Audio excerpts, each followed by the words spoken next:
Humans spent 99.5% of our history in the Paleolithic era, which was dominated by an ice age, and from which none of our hominid cousins emerged. Only we did.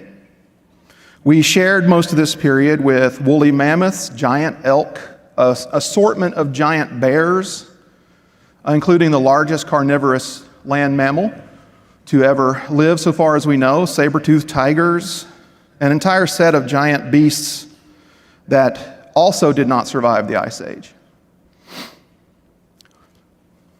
The other environment that seems to be consistent through human history is the desert plains of Africa.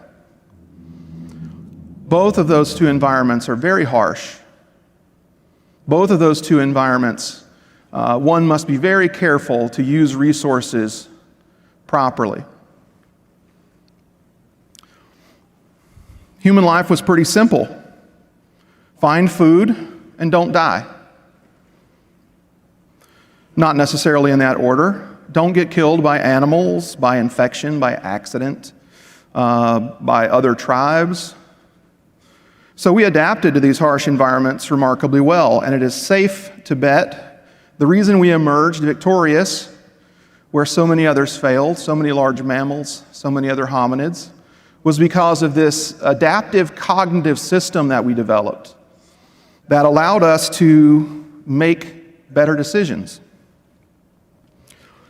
We were able to use a disciplined preservation of energy and resources, and use creative problem solving and rigorous economic reasoning to decide what to pursue and what to avoid.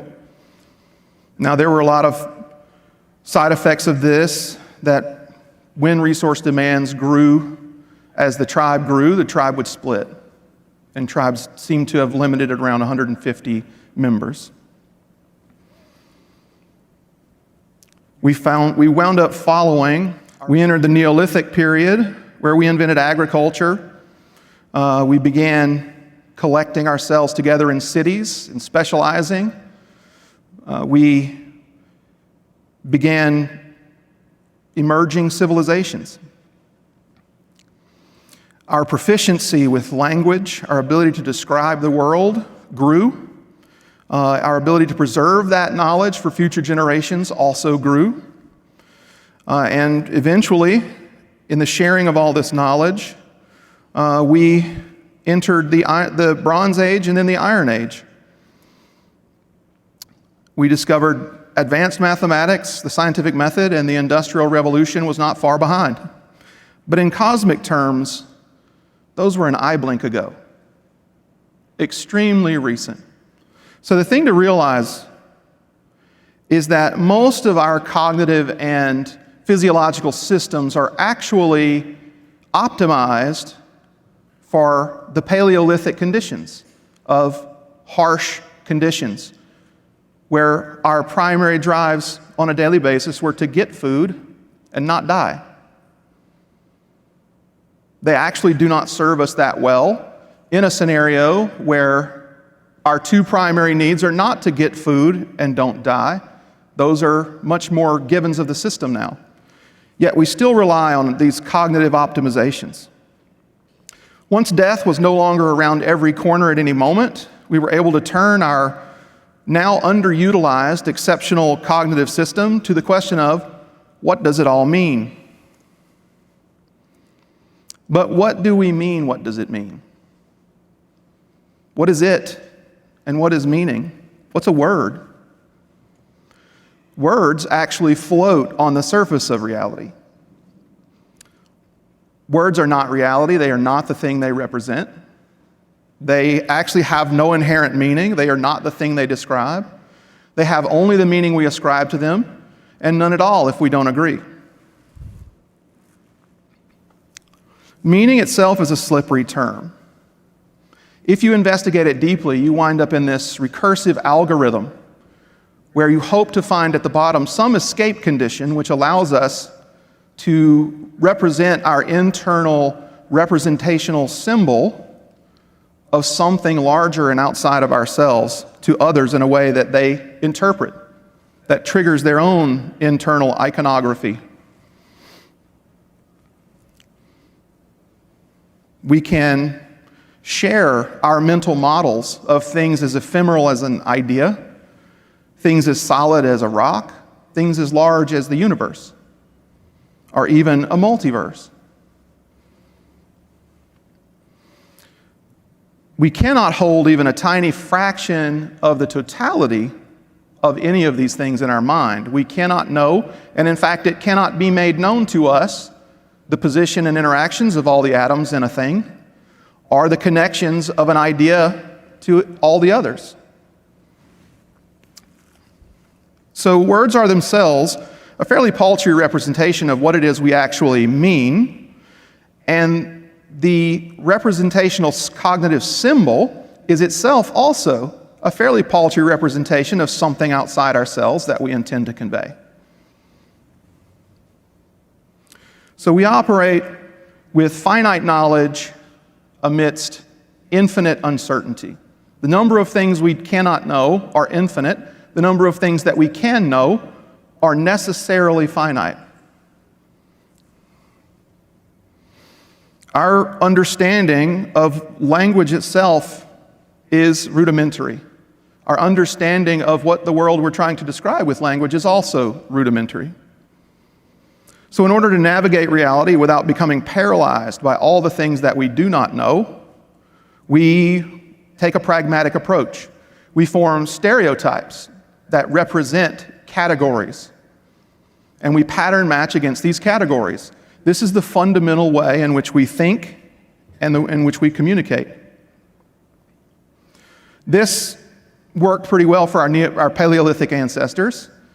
They could categorize things we eat, like berries, mammoths, against things that eat us, lions, tigers, and bears, and bugs. And we could see a new thing and immediately judge its characteristics against the other thing and know and develop an economic profile of our opportunities and threats that are represented by this new thing. This all worked pretty well for our Paleolithic ancestors. To make sense of things, we use the power of language to help form our mental models. We can communicate our mental model to someone else who has no experience or concept of it, and in short order, they have a concept of this thing that may not even really exist. It may be a completely theoretical construct. But we use these constructs, these theoretical constructs, stereotypes, and categories to form a story of the world. Fundamentally, we think in stories and narrative. And we connect the dots of the world around us, of the things and the places and the events and the ideas, into a narrative story that we find very comforting, that we find compelling. We find, in fact, so necessary that when faced with contrary facts, ideas, events, we tend to discard the contrary facts, evidence, and events rather than change our narrative. That is called confirmation bias. That is one of many side effects, bugs we encounter in edge cases, for which our Paleolithic ancestors were not well suited. They were not well suited to rapid change. Sociologically, there are very important reasons why ideas are sticky. Can you imagine if you doubted gravity every time you saw something go up and didn't see where it came down? This would be a very inconvenient way to live. So the burden to form a belief is much lower than the burden to change a belief.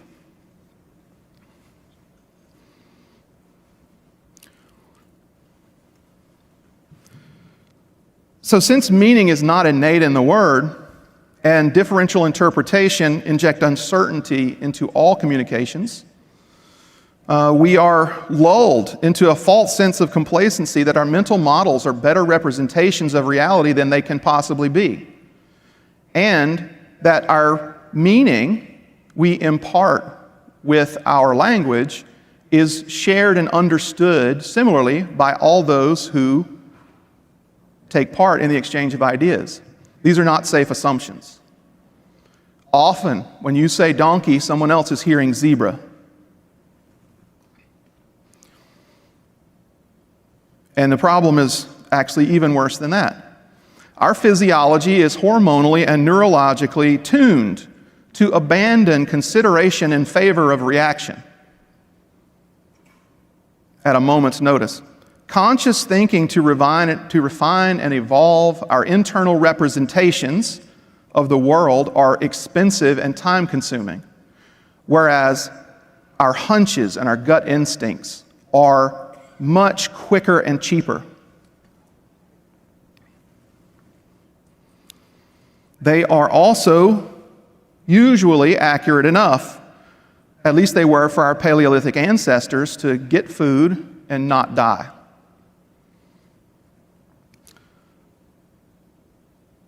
Our ancestors could not afford the luxury of taking the time to think things through. But these two capabilities, the instinctive and the considered, are both complementary and antagonistic. They update each other. We have this ability to pass things from the instinctive level to the conscious level and back again. Our instincts refine over time. Our hormonal stress response to events changes. Sociologists have studied this fairly extensively in gamblers. It's fascinating research. Also, the book Thinking Fast and Slow, I would recommend for this topic. The upshot is that our system is ever so slightly tipped towards cheap, easy, instinct, impulse, hunches, gut instinct. This sneaky laziness and this preference for the easier path, which makes sense for our Paleolithic ancestors, trips us up. We creatively problem solve just enough to get food and not die most of the time. We live with this ancestral tuning without realizing we do and without questioning it, because the narrative we've constructed makes sense to us. Now, we've also used and refined this ability to understand the world through mental symbols and create icons of representation.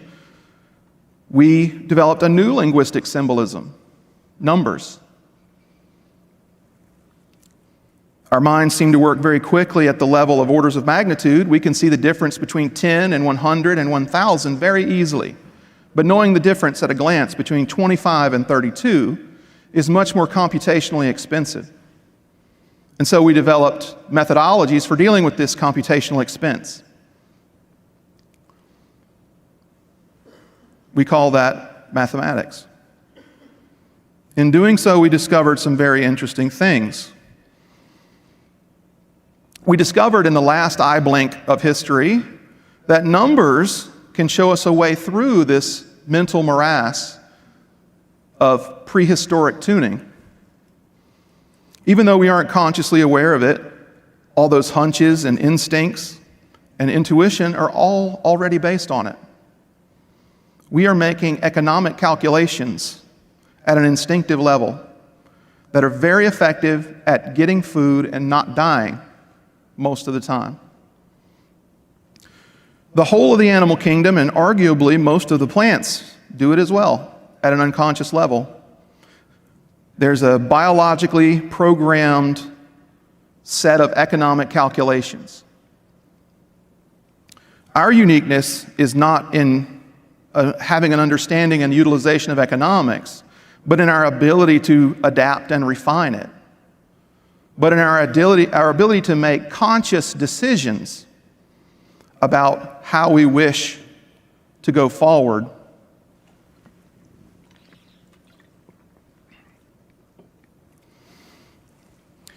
This ability to improve instinct and refine intuition, to question assumption, to improve hunches.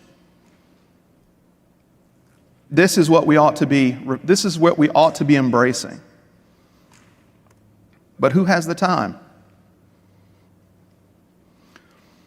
One can imagine the reproductive advantage that was conferred when our ancestors first began making calculations to help in their survival, given that we have a certain number of members of the tribe who eat a certain amount of food, and given that we can preserve food for this amount of time, then we probably need to take this much game over a certain lunar cycle.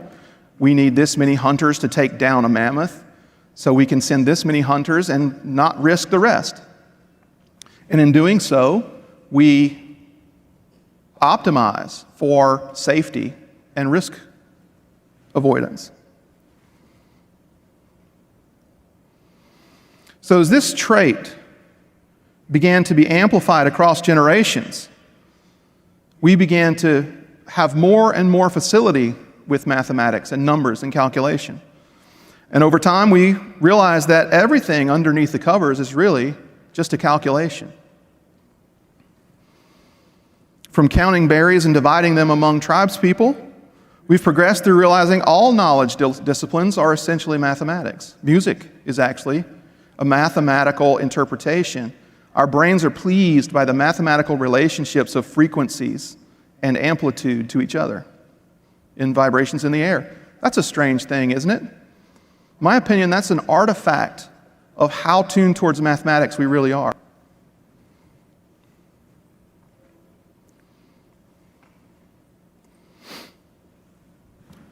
We seem to have come upon a time when we have realized that underneath the covers of reality that we represent with words, what it actually is math. Pragmatically useful and experimentally validated to suppose as a literal truth that particles and energies are at base vibrations in a field represented by a probability wave function that will either collapse or not. And from that, mass and matter and gravity become. One can argue that the most profound realizations of humankind about the natural world have been accomplished via proficiency with mathematics. A few names you might recognize are Archimedes, Copernicus, Kepler, Einstein, Bohr, Fermi, the list goes on, who have taught us fundamental things about our reality that they discovered through the use of advanced mathematics. Before I'm done, I'm going to give you another name who's done the same thing, and his name is Edward Deming. You've probably heard his name, but I don't think you appreciate how profoundly revolutionary his ideas really are. The reason why it is important to apply math to check and test our intuition is because math is both purely detached from reality and completely and innately attached to it at the same time. As an example, 4,000 years ago, all the way back in Mesopotamian civilization, working with a theoretical perfect circle that actually cannot exist in the real world, we discovered a concept called pi. Now, pi is an irrational number that cannot actually be defined. It never ends. You will never get to the end of pi. It will go on. You will just run out of time at the end of the universe. So, what is the use of this completely theoretical, detached mathematical construct? Well, as it turns out, quite a lot. One of my personal favorites is using pi to manipulate waveforms using the Bernoulli principle to bend light, sound, electricity into waveforms. The Bernoulli principle, in case you're unfamiliar, is the idea that you can, with an infinite series of sine and cosine waves, reproduce with infinite accuracy any particular waveform. And it is the basis of digital networking. You haven't lived until you've taken an oscilloscope to the wires on your network to see if your high error rates are due to dirty signal from failing transmitters that are losing precision. That is the life.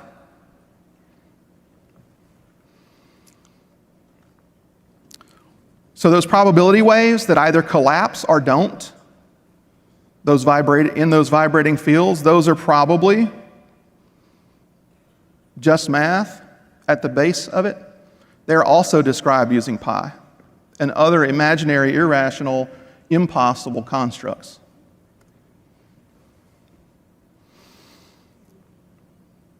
It is this mathematical thinking that gave rise to science and the scientific method. The basic scientific method: theorize, predict, observe, revise, repeat, is an exercise much like calculating pi in that it has no end. You will never reach the end of pi, and you will never really prove anything. An infinite number of positive results do not prove something, because there could always be an alternate explanation.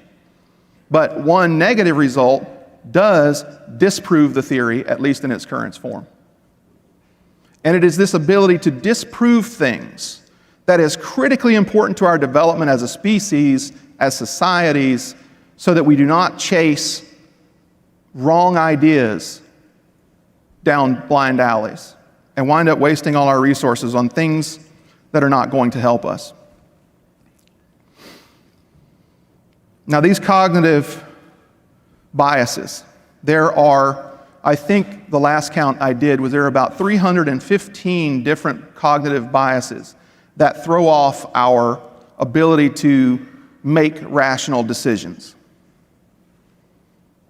Our businesses tend to succeed and fail based on one decision at a time, based on one 5-minute hallway conversation at a time, and no one goes back to check and see if what we're doing is actually doing what we intend. Do we make better use of our resources using this methodology or not? Are we better at change using this change control process than if we had no change control process at all?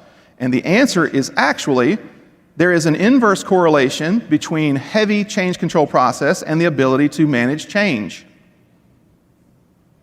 This is from Accelerate, Gene Kim, Jez Humble, and Nicole Forsgren's newest book. Definitely recommend you check it out. A mathematical examination of change control processes reveals they are counterproductive. So why do we all have them? Why have we always all had them? Because they make us feel better. Because we tell ourselves this narrative story about their use and their purpose. And we all feel like we have to do something, and we just never bother to go and check and see if it's doing what we intend. Now, two of my favorite cognitive biases. One is the framing effect, which means that you will answer the same question in two different ways depending on how the question is posed to you, because words contain not only factual content, but emotive content. We call this emotive conjugation. So if I ask you, are you in favor of the estate tax? And then I reframe the question, are you in favor of the death tax? Most people will answer that question differently, even though it's exactly the same question, because of the emotional impact of estate versus death. Consider these words that describe factually the same thing. Snitch, rat, fink, whistleblower. The one that told on you is the snitch. The one that told on them is the courageous whistleblower.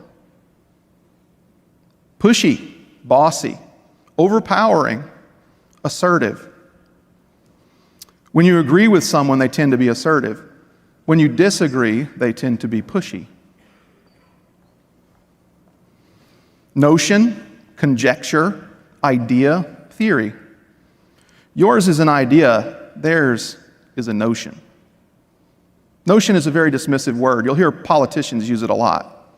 This notion that XYZ. Just totally dismisses it. It's a version of ending the conversation with "shut up, nerd." You could say anything and I will instantly dismiss it and no one will pay it any mind. You say, well, the sun rises in the east, and I'll say, "Shut up, nerd."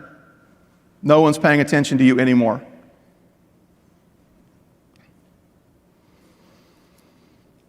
My personal favorite, the one that hampers us in IT and the business world the most, is called the consistency bias.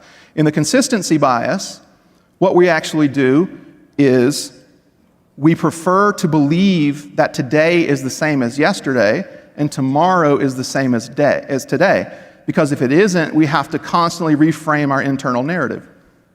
That is very expensive. This is particularly bad for executives who have to make quick decisions with incomplete information all the time. Now, for executives, the one whose gut is the most accurate tends to excel. But all you have to do is be wrong one time at the wrong time to fall into disrepute and disregard.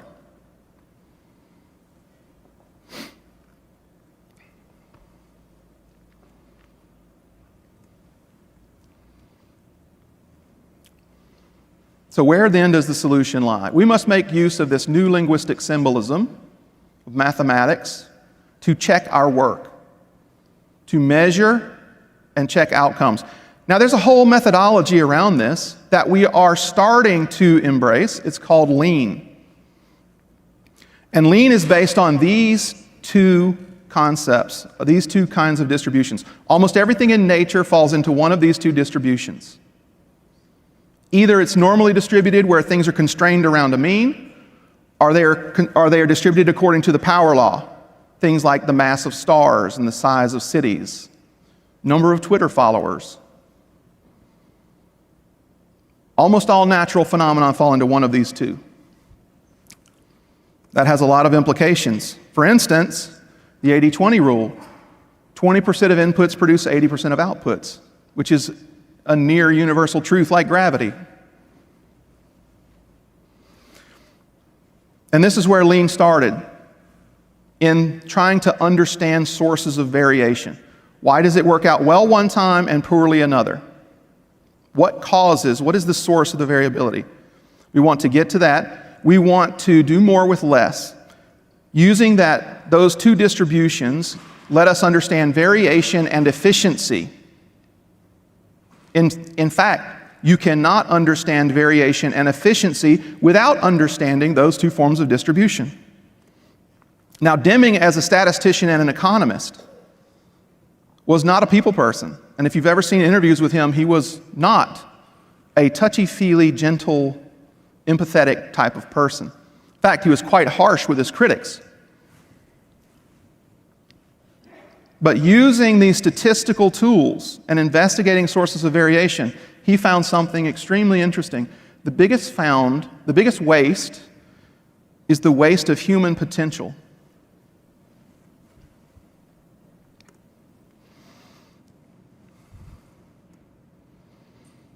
Deming's 14 points should be the touchstone of everything that we do. They are derived mathematically. They are empirically, provably true. They work. And yet we manage, according to a combination of Industrial Revolution era methodologies like scientific management or Taylorism, all the way through the theory of shareholder value, also something that can empirically be shown to produce negative market effects. And yet we've absorbed these unconsciously into our narrative. So what is our way out? Now I'm having to skim the last half. I've used up all my time. A deep understanding of lean is necessary to go forward. Now hopefully I've offered you a new narrative that will explain to you exactly why.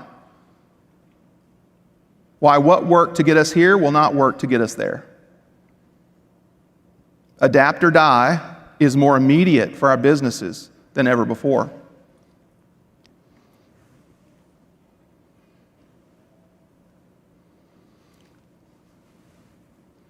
We have a long way to go to bake measurement and economic decision-making into our organizational culture, to build it into our DNA so that we're making better decisions, instead of being risk-averse and gain-seeking based on snap decisions that we never check. As long as we survive, that's good enough. But it isn't good enough. And we have to move past it. Thank you.